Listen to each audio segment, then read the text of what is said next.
उम्मीद है कि आज की दोनों रेसिपीज आपको पसंद आई होंगी और आप उन्हें बनाने की कोशिश जरूर करेंगे। तो जाने से पहले मैं शुक्रिया अदा कर देती हूँ हमारी आज की कुकिंग एक्सपर्ट सायरा बानो जी का। सायरा जी, आपका बहुत बहुत शुक्रिया हमारे प्रोग्राम में आने में। शुक्रिया। तो चलिए दोस्तों, इसी के साथ आपसे विदा चाहूंगी, लेकिन जाने से पहले आप सभी को याद दिला दूं कि अगर आप भी हमारे प्रोग्राम का हिस्सा बनना चाहते हैं तो जल्दी से अपनी रेसिपीज हमें लिख भेजिए। इसके लिए आप नोट कीजिए हमारा पता। हमारा पता है अक्से रसोई 2E/12 3rd floor, Jhandewalan extension, new Delhi 110055। हमारा ईमेल आईडी है responseurdu@etv.co.in। फ्रेंड्स, अक्से रसोई के आज के इस एपिसोड में बस इतना ही। अगली बार हम आपकी सेहत का पूरा ख्याल रखते हुए दोबारा हाजिर जरूर होंगे। तब तक के लिए आप अपना ख्याल रखिएगा। खुदा हाफिज।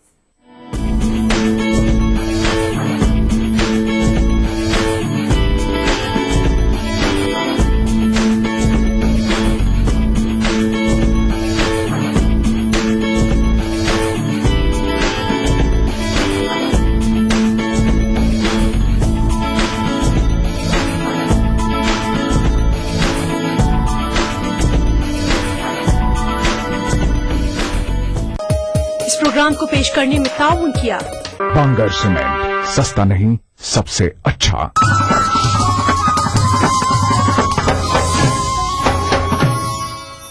अदा करूं नमाज मस्जिद हराम में, ऐसा दिन आए मेरे अल्लाह, ये सादत मेरे हिस्से में एक दिन आए।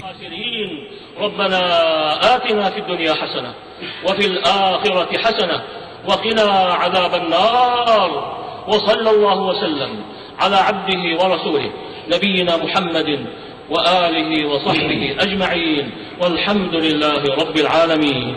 अल्हम्दुलिल्लाहि रब्बिल आलमीन अर्रहमानिर रहीम मालिकि यौमिद्दीन इय्याका नअबुदु व इय्याका नस्तईन इहदिनस सिरातल मुस्तकीम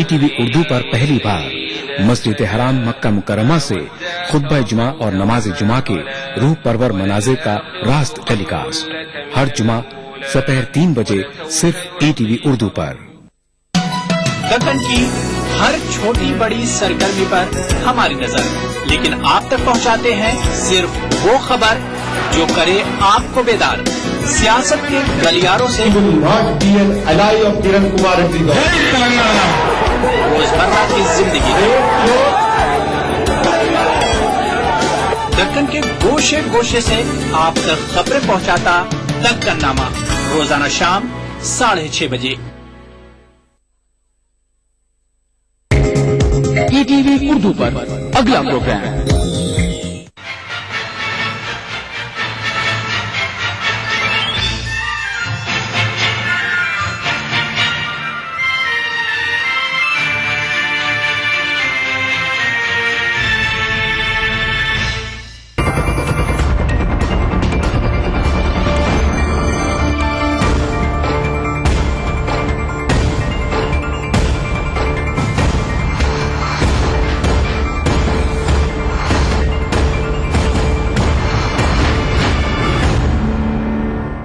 नमस्कार, मैं हूं हरिशंकर व्यास। सेंट्रल हॉल में आपका स्वागत है। भाजपा आत्मविश्वास में है, इस बात का प्रमाण दिल्ली में हुई राष्ट्रीय परिषद की बैठक है। नरेंद्र मोदी और राजनाथ सिंह दोनों ने अपने भाषणों में अगली सरकार के काम का एजेंडा पेश किया। यह भी बताया कि जनता के लिए अकेला विकल्प भाजपा है और आम आदमी की उम्मीदों पर भाजपा खरी उतरती है, न कि आप पार्टी। इसका प्रमाण भाजपा की राज्य सरकार है। उधर कांग्रेस को लेकर भाजपा नेताओं ने दिवालिया आर्थिक हालातों पर मनमोहन सरकार को घेरा।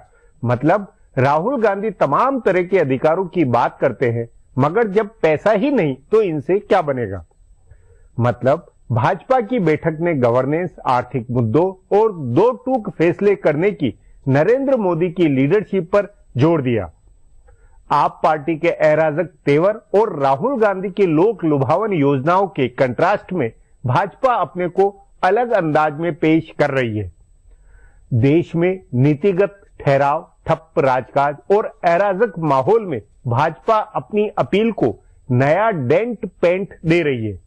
पर एक दिक्कत है, दिल्ली में भाजपा के तमाम नेता इकट्ठे हुए राजकाज के अपने वैकल्पिक मॉडल के सूत्र दिए, लेकिन मीडिया का फोकस राहुल गांधी, सुनंदा पुष्कर और अरविंद केजरीवाल पर अधिक रहा। केजरीवाल एंड पार्टी वोट और मीडिया दोनों में भाजपा का स्पेस खा रही है। आज इस पर चर्चा है, मगर उससे पहले सुर्खियां और राजकाज है। शुरुआत सत्ता गलियारों की गपशप से करते हैं। कांग्रेस के नायब सदर राहुल गांधी का 1 साल पुराना अंदाज फिर वापस लौट आया है। जयपुर के एहतसाबी कैंप में नायब सदर बनने के बाद जब वो दिल्ली वापस लौटे थे, तब उन्होंने पार्टी के लीड जान को बुलाकर मुलाकात का दौर शुरू किया था। मुल्क भर से पार्टी के रहनुमा दिल्ली तरफ किए गए थे और राहुल ने ग्रुप में उनसे मुलाकात की थी। उनसे उनकी रियासतों अजला में पार्टी की हालत के बारे में पूछा गया था और मुत्तहिद होकर काम करने का मशवरा दिया गया था। 1 साल के बाद ताल कटोरा स्टेडियम में खूब जारहाना खिताब करने के बाद और इलेक्शन की क़यादत सौंपे जाने के बाद उन्होंने फिर पार्टी लीडर से मुलाकात की। 2 दिन वो मुल्क भर से आए हुए लीडर के ग्रुपों से मुलाकात करते रहे। किसी रियासत के लीडर को 15 मिनट का वक्त दिया तो किसी ग्रुप से निस्फ घंटे तक बातचीत की। हर रियासत के रहनुमा ने एक ही शिकायत की और राहुल गांधी ने एक ही मशवरा दिया। दिल्ली से लेकर बिहार तक के लीडर ने कहा कि बड़ी ही गिरोहबाजी है और रहनुमा एक दूसरे को काम करने नहीं देते हैं। इस पर राहुल गांधी ने सभी को मुत्तहिद होकर काम करने का मशवरा दिया। उन्होंने 4 रियासतों में शिकस्त का हवाला दिया और बताया कि पार्टी बटी हुई थी और रहनुमा गिरोहबंदी में उलझे हुए थे, इसलिए कांग्रेस शिकस्त से 2-4 हुई। राहुल गांधी कांग्रेस के नायब सदर बनने के बाद पूरे साल यही काम करते रहे थे। ऐसी ही एक मुलाकात के बाद इतवार को कांग्रेस के एक रहनुमा ने कहा कि सोनिया और राहुल के अलावा यहाँ कोई किसी रहनुमा की नहीं मानता है, इसलिए गिरोहबंदी बंद नहीं होने वाली है। किसी जमाने में ये बात बीजेपी के लिए कही जाती थी। बीजेपी में जाते ही लोगों के पाप धुल जाते थे। पहले टेलीकॉम घोटाले के मुलजिम सुखराम जब बीजेपी में शामिल हुए थे, तब सुषमा स्वराज ने कहा था कि अब वो सूखाराम हो गए हैं। अब ये बात आम आदमी पार्टी के बारे में कही जा रही है। आप में जाते ही सब पाप धुल जा रहे हैं और जो रहनुमा पहले से वहाँ हैं, उनके बारे में अरविंद केजरीवाल का मानना है कि वो गलत कर ही नहीं सकते हैं। केजरीवाल खुद पुलिस, वकील और जज तीनों बन गए हैं। उनकी पार्टी के निस्फ दर्जन उम्मीदवारों का स्ट्रिंग हुआ और बिना रसीद के पैसे लेने की बातें सामने आई तो उन्होंने अपनी जांच कमेटी तश्कील की और सबको क्लीन चिट दे दी। उनकी पार्टी के नए चुने गए रुकने असेंबली धर्मेंद्र कोहली पर छेड़छाड़ का मामला दर्ज हुआ तो उन्होंने खुद जांच करके नतीजा निकाल दिया कि इल्जामात बेबुनियाद हैं। इसी तरह उनके रुकने असेंबली सोमनाथ भारती को एक मुकदमे के सरकारी गवाह से बात करने और सबूतों से छेड़छाड़ करने के मामले में जज की सरजनिश का मामला सामने आया तो उन्होंने बराह रास्त जज को गलत ठहराते हुए कहा कि भारती की कोई गलती नहीं है, जज ने सबूत नहीं देखे। ऐसे ही चाहे जज की मीटिंग बुलाने का मामला हो, राखी बिलरान की गाड़ी पर मुबैना हमले का मसला हो, गैर मुल्की खवातीन के घर उनके साथ बदसलूकी का मामला हो या फिर दिल्ली के कॉलेजेस में दाखिले में रिजर्वेशन का मसला हो, सब पर केजरीवाल का मानना है कि उनके लोगों ने कोई गलती नहीं की है। यूं तो कई रियासतों में राज्यसभा के इलेक्शन हो रहे हैं, लेकिन सबसे ज्यादा सस्पेंस झारखंड की सीटों का है। इस बार आजाद रुकन परिमल नाथ वानी और बीजेपी के जयप्रकाश नारायण की सीट खाली हो रही है। इस बीच केडी सिंह को ममता बनर्जी ने मगरबी बंगाल से टिकट दे दिया है। जाहिर है कि वो झारखंड की अपनी सीट छोड़ेंगे। उनकी 2 साल की मियाद अभी भी बची हुई है, ताहम उसका नोटिफिकेशन बाद में जारी होगा। अभी जिन 2 सीटों पर इलेक्शन होने वाले हैं उनको लेकर बहुत ज्यादा सस्पेंस है। गुज़िश्ता इलेक्शन के वक्त रियासत में बीजेपी और जेएमएम की हुकूमत थी, लेकिन बीजेपी इलेक्शन नहीं जीत पाई थी। उसके बजाय जेएमएम और कांग्रेस का एक रुकन पार्लियामेंट जीता था। तब आर के अग्रवाल और पवन धूत ने आजाद रुकन की हैसियत से पर्चा दाखिल कर इलेक्शन को बहुत दिलचस्प बना दिया था। पोलिंग के दिन अग्रवाल की गाड़ी से रुपए पकड़े गए और उसके बाद इलेक्शन मंसूख हुआ था और फिर पोलिंग के लिए दोबारा नोटिफिकेशन जारी हुआ था। इसलिए इस बार पार्टियां, इलेक्शन कमीशन और दूसरी एजेंसियां पहले से बहुत ही मोहतात हैं। लेकिन तनासुब ऐसा है कि आम रजामंदी से इलेक्शन नहीं हो सकता। झारखंड में किसी पार्टी के पास सीट जीतने के लायक रुकन असेंबली नहीं है। गुज़िश्ता 2 इलेक्शन से कांग्रेस और जेएमएम 1 सीट जीतते रहे हैं। इस बार नाथवानी की वजह से शायद ऐसा न हो पाए। वो रियासत की 2 पार्टियों को मिलाकर एक अलग तनासुब बना रहे हैं। इसलिए एक बची हुई सीट पर बहुत घमासान होगा।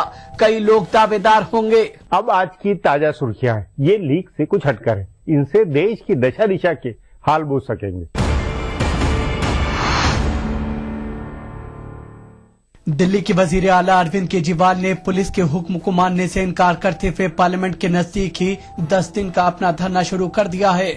उन्होंने कहा है कि लोग उनको बदअमनी फैलाने वाला कहते रहे हैं और आज वो खुद कह रहे हैं कि वो बदअमनी फैलाने वाले शख्स हैं और मुल्क के वजीर दाखिला सुशील कुमार शिंदे के लिए बदअमनी खड़ी करेंगे। उन्होंने दिल्ली के लोगों से धरने में शामिल होने की अपील की। पहले केजरीवाल ने लोगों से कहा था कि वो धरने पर उनके साथ न बैठें क्योंकि यौम जमहूरिया तकरीबात की तैयारियों पर असर पड़ेगा। लेकिन आज उन्होंने दिल्ली के लोगों से धरने में शामिल होने की अपील की। उसके बाद पुलिस ने रैपिड एक्शन फोर्स तलब कर ली ताकि हालात बेकाबू न हो। वजीर आला का मुतालबा है कि दिल्ली के जिन 3 पुलिस अफसरान ने उनके वज़रा की बात मानकर छापा नहीं मारा, उनको फौरी तौर पर मुअत्तल किया जाए। उन्होंने 2 टूक अंदाज में कहा कि वो अदालती जांच का इंतजार नहीं कर सकते हैं। गौरतलब है कि केजरीवाल और उनके वज़रा ने दिल्ली पुलिस को ठीक कर देने का ऐलान किया हुआ है। उन्होंने दिल्ली पुलिस को दिल्ली हुकूमत के तहत लाने का भी मुतालबा किया। पुलिस और सरकारी अफसरान केजरीवाल के धरने को लेकर परेशान हैं क्योंकि कल यौम जमहूरिया की फुल ड्रेस रिहर्सल होने वाली है। अरविंद केजरीवाल ने कहा है कि उनके धरने पर बैठने की वजह से सरकारी कामकाज में किसी तरह की कोई रुकावट नहीं आएगी। उन्होंने अफसरान से तमाम फाइलें धरने की जगह पर ही लाने की हिदायत की है। इस बीच पुलिस ने उनसे कहा है कि वो अपना धरना जंतर मंतर पर मुंतकिल कर लें। वजीर आला के साथ साथ उनके 6 वज़रा भी दिल्ली पुलिस के 3 अफसरान को मुअत्तल कराने के लिए धरने पर बैठे हैं। वजीर आला के साथ साथ उनके वजीर भी वहीं से सरकारी कामकाज को निपटाएंगे। केजरीवाल के धरने की जगह पर लोगों की बढ़ती भीड़ की वजह से 4 मेट्रो स्टेशन बंद कर दिए गए हैं। पटेल चौक से लेकर रेस कोर्स के बीच के मेट्रो के 4 स्टेशन बंद रखे गए हैं। दिल्ली के वजीर आला अरविंद केजरीवाल के दिल्ली पुलिस के 3 अफसरान पर कार्रवाई के मुतालबे को लेकर धरने पर बैठने की कांग्रेस और बीजेपी दोनों ने शदीद अल्फाज में नुक्ताचीनी की है। बीजेपी ने इसे नौटंकी करार दिया है। बीजेपी ने कहा है कि ये बदअमनी फैलाने वाली नौटंकी है और बहुत ही अफसोसनाक है। बीजेपी ने कहा है कि इससे आम लोगों को बहुत ज्यादा परेशानियां हो रही हैं। दूसरी जानिब कांग्रेस जनरल सेक्रेटरी दिग्विजय सिंह ने कहा है कि धरना देकर हुकूमत नहीं चलाई जाती। उन्होंने कहा कि केजरीवाल को समझना चाहिए कि हुकूमत पार्लियामेंट या असेंबलियों से चलती है, शहर की सड़क पर बैठकर नहीं। उन्होंने कहा कि दिल्ली में नज्म नस्क बनाए रखने की जिम्मेदारी दिल्ली पुलिस की है और केजरीवाल और उनकी पार्टी के लीडरान को दिल्ली पुलिस के कामकाज में मुदाखलत नहीं करनी चाहिए। वजीर इत्तलात और नशियात मनीष तिवारी ने भी केजरीवाल के धरने पर शदीद नुक्ताचीनी की है। दिल्ली के वजीर आला अरविंद केजरीवाल के धरने पर बैठने से पहले ही मरकजी वजारत दाखिला ने वाज़ेह कर दिया है कि दिल्ली के 3 SHO और 1 ACP के खिलाफ कार्रवाई तभी की जाएगी जब उस मामले की जांच के लिए तश्कील की गई कमेटी की रिपोर्ट आ जाएगी। मरकजी वजीर दाखिला सुशील कुमार शिंदे ने केजरीवाल से अपने ओहदे के वकार को ध्यान में रखने की अपील करते हुए कहा कि उनको अदालती जांच की रिपोर्ट आने का इंतजार करना चाहिए। उन्होंने ये भी वाज़ेह कर दिया है कि दिल्ली पुलिस दिल्ली हुकूमत के तहत नहीं रखी जाएगी। पुलिस अफसरान पर इल्जाम है कि उन्होंने दिल्ली हुकूमत के 2 वज़रा के कहने के बावजूद छापा मारने से इनकार कर दिया था। केजरीवाल का इल्जाम है कि दिल्ली पुलिस काम नहीं करती है और उसमें बहुत ज्यादा बदउनवानियां हैं। उन्होंने ये भी इल्जाम लगाया था कि पुलिस पैसे वसूल कर लीडरान को देती है। केजरीवाल ने कहा था कि जांच रिपोर्ट आने तक अफसरान को मुअत्तल किया जाए, लेकिन मरकजी वजारत दाखिला ने इससे इनकार कर दिया था। मरकजी वजीर दाखिला सुशील कुमार शिंदे ने साबिक दाखिला सेक्रेटरी आर.के. सिंह को चैलेंज किया है कि उन्होंने बदनवानी के जो इल्जाम आयद किए हैं उसके सबूत पेश करें। दिल्ली में एक प्रोग्राम से अलग सहाफियों से बातचीत करते हुए शिंदे ने कहा कि अगर किसी के पास कोई सबूत है, पर्ची है, खत है तो वो उसे मंजर-ए-आम पर लाए। उन्होंने कहा कि वो कोई भी नतीजा भुगतने को तैयार हैं। गौरतलब है कि आर.के. सिंह ने इल्जाम आयद किया था कि जब वो दाखिला सेक्रेटरी के ओहदे पर थे तब शिंदे की जानिब से दिल्ली में SHO लगाने के लिए पर्चियां आया करती थीं। इसी की वजाहत में शिंदे ने कहा कि किसी के पास कोई पर्ची है तो उसे सामने लाया जाए। कांग्रेस के नायब सदर राहुल गांधी ने पार्टी के इंतखाबी मंशूर में अलग अलग ग्रुपों की राय शामिल करने के अपनी मुहिम के तहत आज भोपाल में खवातीन के एक ग्रुप से मुलाकात की। उन्होंने खवातीन से जाना कि वो किन इश्यूज को पार्टी के इंतखाबी मंशूर में शामिल कराना चाहती हैं। खवातीन के साथ मुलाकात के दौरान राहुल गांधी ने अपनी दादी इंदिरा गांधी का जिक्र करते हुए कहा कि उनके घर में पापा भी थे और चाचा भी थे, लेकिन उनके घर की बॉस दादी थी। राहुल ने कहा कि खवातीन को किसी के तहफ्फुज़ की जरूरत नहीं है, उनको सिर्फ आजादी और अख्तियार दिए जाने की बात है। राहुल ने इससे पहले बेंगलुरु में नौजवानों के ग्रुप से मुलाकात की थी और इससे पहले दिल्ली में अक़लियती तबके के लीडरान से भी मिले थे और इंतखाबी मंशूर के लिए उनकी राय जानी थी। बिहार के 2 आजाद मेंबरान पार्लियामेंट आज बीजेपी में शामिल हो गए। सीवान में आरजेडी के मोहम्मद शहाबुद्दीन की अहलिया को शिकस्त देकर मेंबर पार्लियामेंट बने ओम प्रकाश यादव और बांका से आजाद रुकन पार्लियामेंट चुनी गई पुतुल कुमारी आज बीजेपी में शामिल हो गए हैं। पुतुल कुमारी साबिक मरकजी वजीर आजहानी दिग्विजय सिंह की अहलिया हैं। वो दिग्विजय सिंह के इंतकाल के बाद बांका से जिमनी इलेक्शन लड़ी थीं। बताया जा रहा है कि बीजेपी दोनों सीटों से इन दोनों मेंबरान पार्लियामेंट को ही अपना उम्मीदवार बनाएगी। बीजेपी सदर राजनाथ सिंह ने दोनों मेंबरान पार्लियामेंट का इस्तकबाल करते हुए कहा कि मुल्क भर के लोग कांग्रेस से नाराज हैं और मरकज की हुकूमत को बदलना चाहते हैं। फिलहाल अब एक ब्रेक है, फिर राजकाज की खबर देने वाली बातें होगी।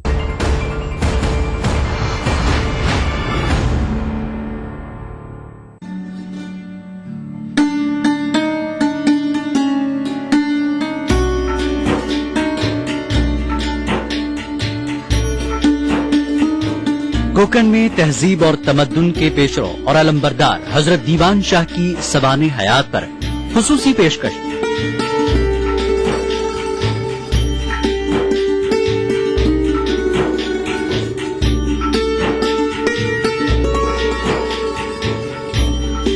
प्रोग्राम बारगाहे अकीदत में बुध की रात 8:30 बजे, जुमा दोपहर 2:30 बजे, सिर्फ टीवी उर्दू पर।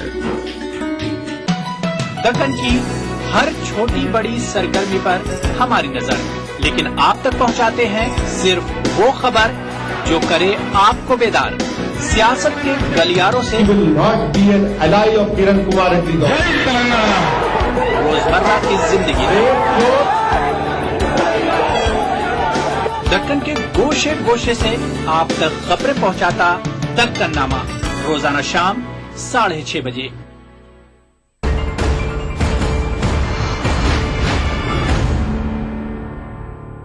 ब्रेक के बाद आपका स्वागत है। हाशिए में इधर उधर कई बातें व घटनाएं दबी हुई होती है, इनका खासा राजनीतिक अर्थ होता है। उन्हीं में से पेश है राजकाज की कुछ बातें। कांग्रेस के नायब सदर राहुल गांधी ने भले अपनी पार्टी के लीडरान और कारकुनान में जोश पैदा किया है, लेकिन इसका कोई खास असर पार्टी लीडरान के हौसले पर नहीं पड़ा है। मुल्क की सबसे बड़ी रियासत उत्तर प्रदेश में पिछली बार कांग्रेस के लिए चौंकाने वाले नतीजे सामने आए थे, लेकिन इस बार सबको पहले से नतीजों का अंदाजा दिख रहा है। इसलिए बताया जा रहा है कि पार्टी में भगदड़ मचने वाली है। मरकजी वज़रा और कुछ सीनियर लीडरान को छोड़कर कई मेंबरान पार्लियामेंट दूसरी पार्टियों के राब्ते में हैं। कांग्रेस के कुछ मेंबरान पार्लियामेंट को बीजेपी या बीएसपी से इलेक्शन जीतने के ज्यादा इम्कानात दिख रहे हैं। एक आध मेंबर पार्लियामेंट ऐसे भी हैं जो पार्टी तो नहीं छोड़ेंगे, लेकिन इलेक्शन लड़ने से घबरा रहे हैं। उत्तर प्रदेश के अलावा महाराष्ट्र और गुजरात में भी कुछ मेंबरान पार्लियामेंट पाला बदल सकते हैं। साथ ही राजस्थान, मध्य प्रदेश जैसी रियासतों के कई मेंबरान पार्लियामेंट इलेक्शन नहीं लड़ना चाहते हैं। दिल्ली के वजीर आला अरविंद केजरीवाल ने दिल्ली की दीवारों को इस अपील से रंग दिया है कि अगर कोई अफसर रिश्वत मांगे तो उसे मना मत करें, उसका स्ट्रिंग कर लें। रेडियो पर भी वे लोगों से ये अपील कर रहे हैं, लेकिन उनकी इस अपील का अभी तक कोई खास असर नहीं हुआ है। किसी आम आदमी ने अभी तक दिल्ली हुकूमत के किसी अफसर या मुलाजिम का स्ट्रिंग नहीं किया है। हैरानी की बात है कि वजीर आला ने रिश्वत की शिकायत करने के लिए जो हेल्पलाइन शुरू की है, उसके बारे में भी इब्तदाई हंगामे के बाद सब कुछ ठंडा पड़ा हुआ है। केजरीवाल के वजीर आला बनते ही कुछ चैनलों ने स्टिंग ऑपरेशन किए थे, लेकिन उन्होंने भी इसे बंद कर दिया है। चुनांचा ये सवाल उठ रहा है कि क्या दिल्ली में बदनवानी खत्म हो गई है या फिर आप और आम आदमी पार्टी दोनों के इरादे ठंडे पड़ गए हैं। भाजपा की राष्ट्रीय परिषद की बैठक में अगली केंद्र सरकार के काम के एजेंडे को लेकर बहुत कुछ कहा गया। नरेंद्र मोदी ने विस्तार से अपना विजन रखा, बाकी नेताओं ने एजेंडे पर अमल में नरेंद्र मोदी की 2 टूक फैसलों वाली लीडरशिप का हवाला दिया। इस पर आगे चर्चा करें उससे पहले देखें मेरा ये खुलासा। भारतीय जनता पार्टी ने 3 दिन तक दिल्ली में खूब गौर खौस किया है। सियासत और लोकसभा इलेक्शन की तैयारियों के साथ साथ इस बार के इजलास का जोर इक्तसादी और समाजी तरक्की का एजेंडा पेश करने पर था। कौमी मजलिसी आमला और काउंसिल के इजलास का इफ्तिताह करते हुए पार्टी सदर राजनाथ सिंह ने सबसे पहले इसका इशारा किया। उन्होंने सनती और ज़रई हल्के में तरक्की का एजेंडा सामने रखा। उन्होंने मुश्तरका तौर पर समाजी और इक्तसादी तरक्की की बात कही। फिर उन्होंने कांग्रेस का मुतबादिल मॉडल पेश करते हुए कौमी काउंसिल में इफ्तिताह खिताब किया। राजनाथ सिंह ने जिस नुक्ते पर अपनी तकरीर को छोड़ा, अगले दिन वहां से नरेंद्र मोदी ने उसे आगे बढ़ाया। उन्होंने अपनी हुकूमत का लगभग पूरा एजेंडा मुल्क के सामने रखा। उन्होंने बताया कि उनकी हुकूमत कैसे तमाम लोगों की तरक्की को यकीनी बनाएगी। इस एजेंडे की सबसे अहम बात ये रही कि उन्होंने कभी भी सब्सिडी देने की बात नहीं कही।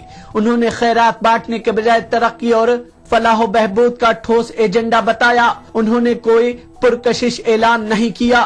सियासी नजरिए से सिर्फ इतना कहा जा सकता है कि उन्होंने अपना ओबीसी कार्ड चला और अपनी गरीबी की तारीख का सियासी फायदा उठाने की भरपूर कोशिश की। इसके अलावा उनके बेहद लंबे खिताब में ज्यादातर बातें उनके एजेंडे को लेकर थीं और उनकी मुमकिना हुकूमत के ब्लूप्रिंट के बारे में थीं। इलेक्शन से पहले मुमकिना ये आखिरी मौका था जहां वो ब्रांड इंडिया के बारे में अपना नजरिया साफ कर सकते थे। चुनांचा उन्होंने किया। वैसे भी कांग्रेस और दूसरी पार्टियां उनसे पूछती रहती थी कि आखिर मुल्क के लिए उनका क्या विजन है। वो कांग्रेस का मुतबादिल अपने को बता रहे हैं, लेकिन उनका मुतबादिल पॉलिसियां क्या हैं। इसलिए उन्होंने पहली बार गुजरात मॉडल से ऊपर उठकर पूरे मुल्क के लिए तरक्की का विजन बताया। मोदी ने स्मार्ट सिटी और बुलेट ट्रेन के मंसूबे जाहिर किए और इस तरह की और कई बातें उन्होंने कही, लेकिन वफाकी ढांचे को मजबूत बनाने की उनकी बात रियासतों को ज्यादा अपील करने वाली है। उन्होंने हर रियासत की बराबर तरीके से तरक्की करने की बात कही। अगर ध्यान से देखें तो गुज़िश्ता करीब 2-3 साल में यूपीए हुकूमत पर सबसे ज्यादा हमले वफाकी ढांचे को लेकर हुए हैं। लोकपाल से लेकर एनसीटीसी, इंसदाद फिरकावाराना बिल और अब मुस्लिम नौजवानों को लेकर लिखे गए वजीर दाखिला के खत को लेकर खड़े हुए तनाज़े में इसे देखा जा सकता है। मोदी ने एक तरह से रियासतों के अख्तियार का एहतराम करने की बात करके इंतखाबात के बाद इलाकाई पार्टियों की हिमायत हासिल करने का दांव चला। मोदी ने कोई ऐसी बात नहीं कही जिससे उनकी सख्तगिर हिंदू रहनुमा की शबीह उभर कर सामने आए। उन्होंने बीजेपी के इब्तदाई और मुतनाज़ा इश्यूज को नहीं छुआ। उन्होंने कांग्रेस पर फिरका परस्ती का इल्जाम लगाते हुए उसका जवाब तरक्की के एजेंडे से दिया। उन्होंने अपनी पार्टी के लिए उभर रहे नए चैलेंज आम आदमी पार्टी का नाम नहीं लिया, लेकिन आम आदमी के लिए अपना नजरिया जाहिर किया। अब बीजेपी का असली चैलेंज इस विजन को आम लोगों तक पहुंचाने और कांग्रेस व आपके मुकाबले मोदी को असली और आम आदमी की उम्मीदों पर खरा उतरने वाले रहनुमा के तौर पर कायम करने की है। अगले 3 महीने यही कोशिश चलती रहेगी। अब एक ब्रेक है, उसके बाद दिल्ली में भाजपा बैठक के नतीजों पर चर्चा करेंगे।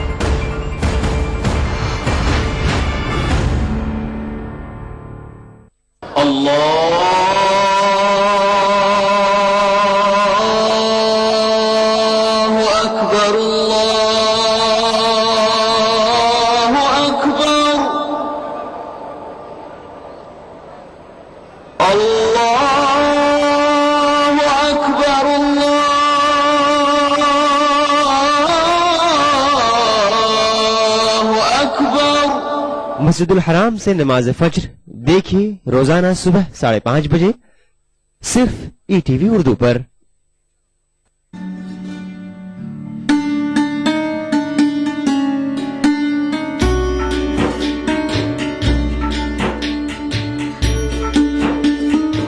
कोकन में तहजीब और तमद्दुन के पेशरो और अलंबरदार हजरत दीवान शाह की सवाने हयात पर खुसूसी पेशकश।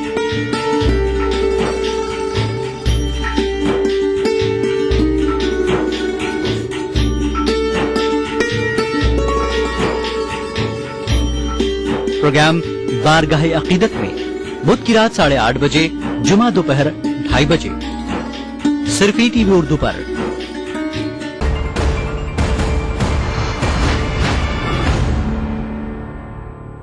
भाजपा ने अपने प्रचार की दिशा बदली है। उसे राहुल गांधी और कांग्रेस की सेकुलर राजनीति का जवाब देना है तो केजरीवाल को आम आदमी के बीच नकली नेता साबित करना है।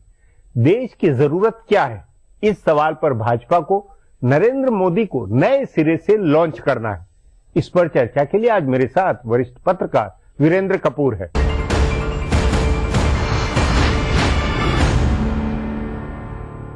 वीरेंद्र जी, दिल्ली के अंदर भाजपा की राष्ट्रीय परिषद की जो बैठक हुई है उसका लब्बो-लुआब आप क्या मानते हैं?